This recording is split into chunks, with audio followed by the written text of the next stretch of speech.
Namaste. Myself Triveni Khurana, Assistant Professor, Department of Physiotherapy and Diagnostics, JVM, Rajasthan. Today we are going to discuss about posture and balance. What is postural realignment? Postural realignment involves a postural assessment, advice about patient's posture and exercise to help patient improve posture. Therapist will look at the patient posture in the treatment session.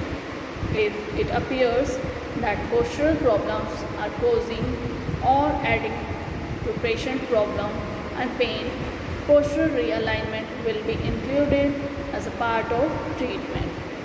Posture assessment identifying any tight or weak muscles that may be causing to maintain a poor posture, and also any joint stiffness or hypermobility that may cause poor posture. What is postural advice? In this, advice about correct sitting and standing position, moving and handling techniques that will help to improve posture. The advice will be specific to patient and therefore will consider patient's occupation, driving habits and other daily activities. This will allow patient to implement therapist advice into day. Exercises to improve postures. These exercises will help patient to strengthen any weak muscles or stretch any tight muscles that are causing patient to adopt a poor and maybe painful posture.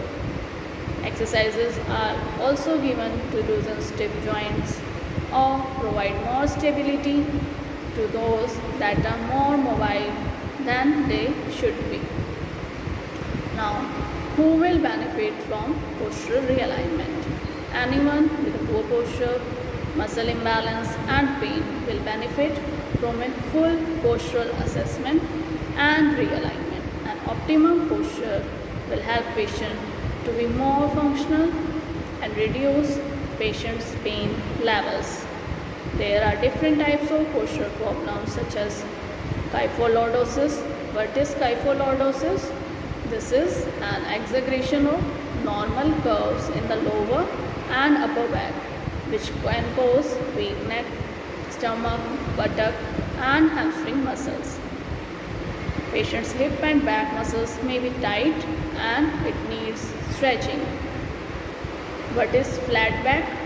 The natural curve of the back are lost, which causes the spine to be flat. This may result in weak hip and back muscles and tight hamstrings. What is sway back? This is a forward tilting of pelvis and may cause weak hip, back, stomach and neck muscles.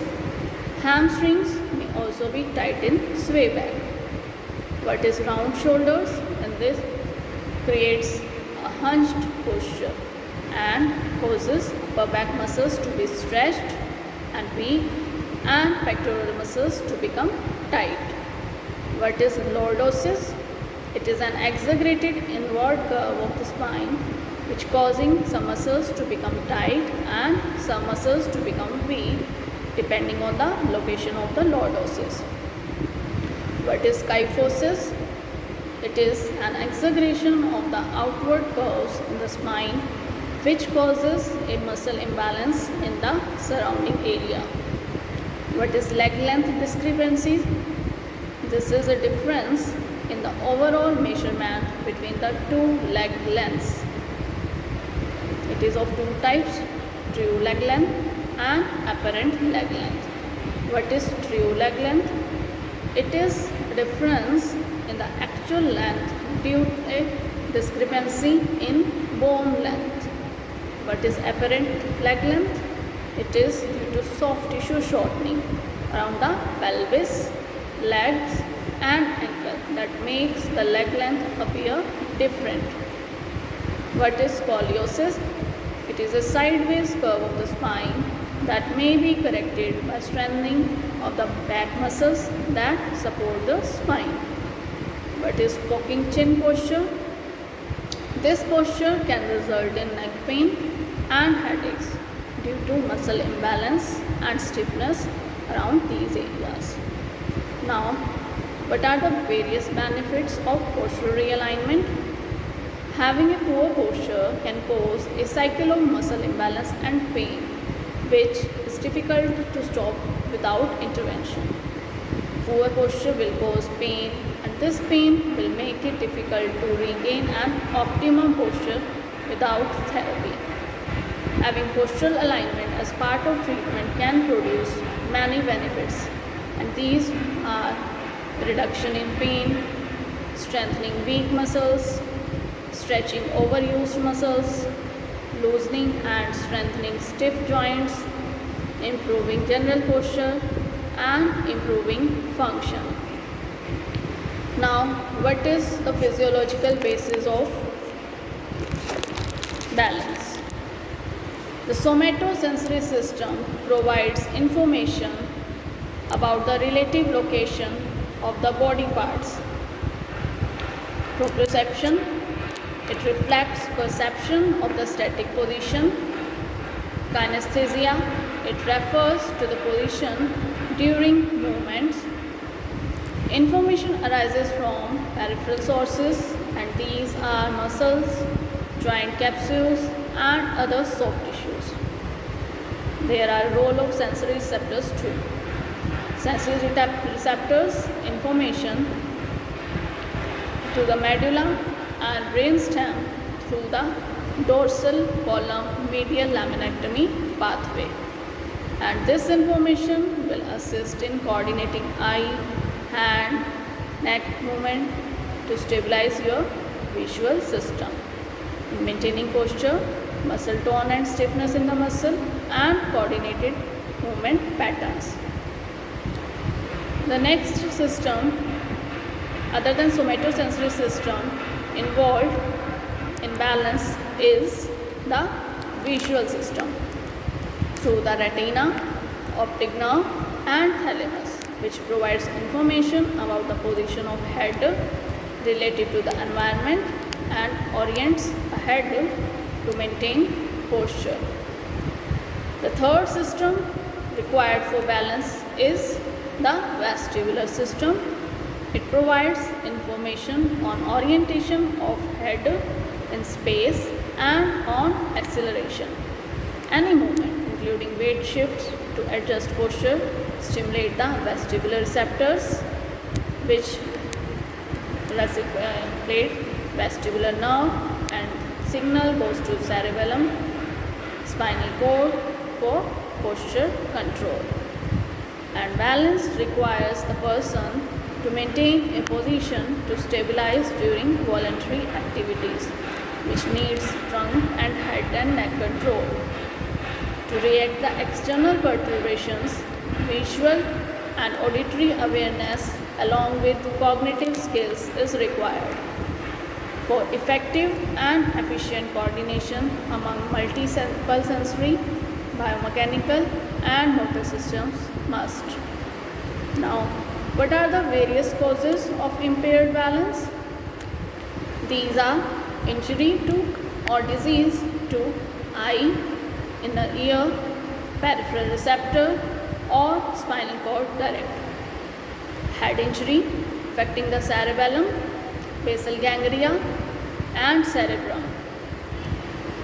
Damage to proprioceptors, and other cause may be injury or pathology of the hip, knee, ankle, and back have been associated with postural sway and decreased balance after muscle atrophy, degenerative joint diseases, and joint replacements.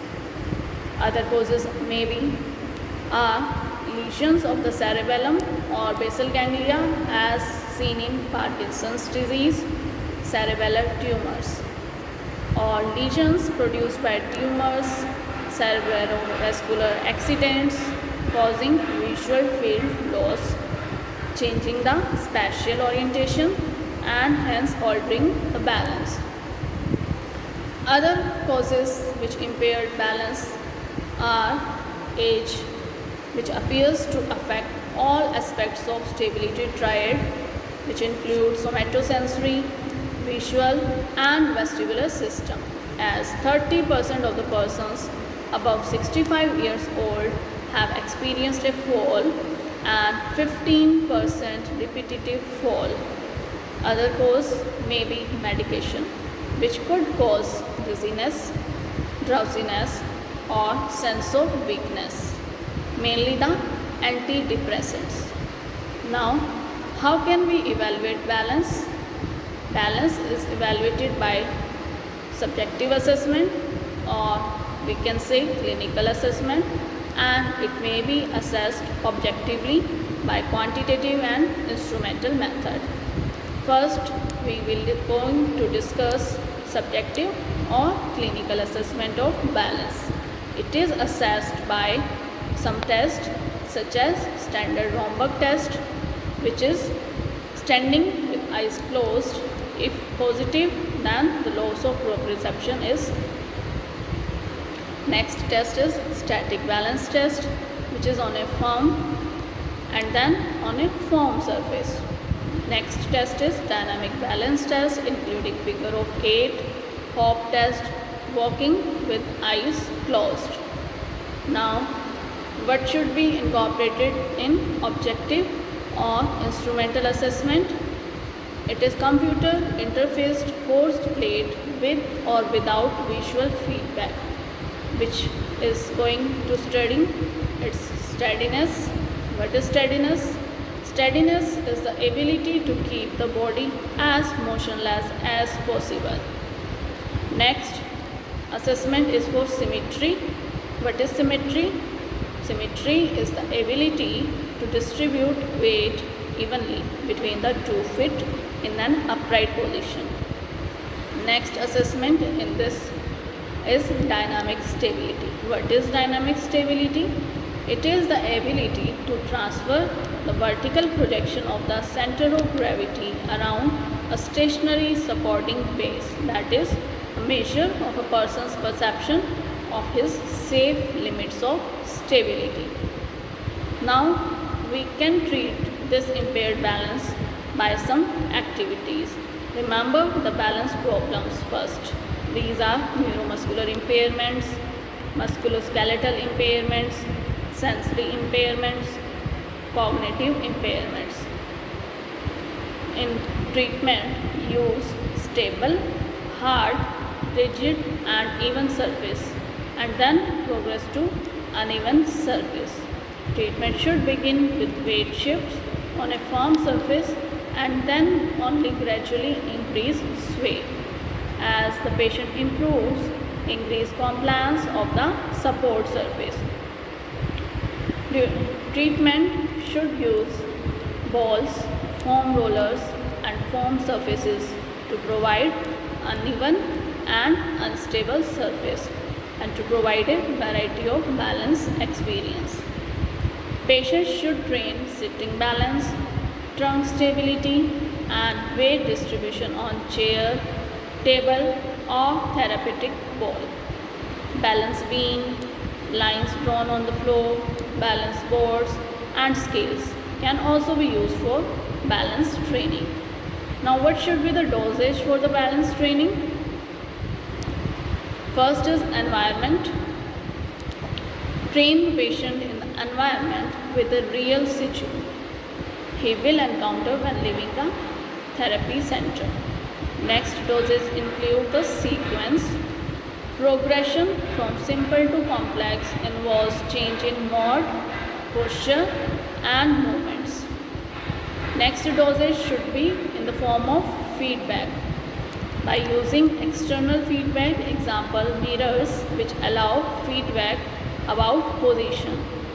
It must be removed at some point to allow internalization of balance strategies.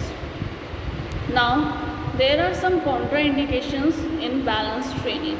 These are: it is contraindicated for patients with cognitive impairment, as the patient might be unable to understand the purpose and mechanism of activities.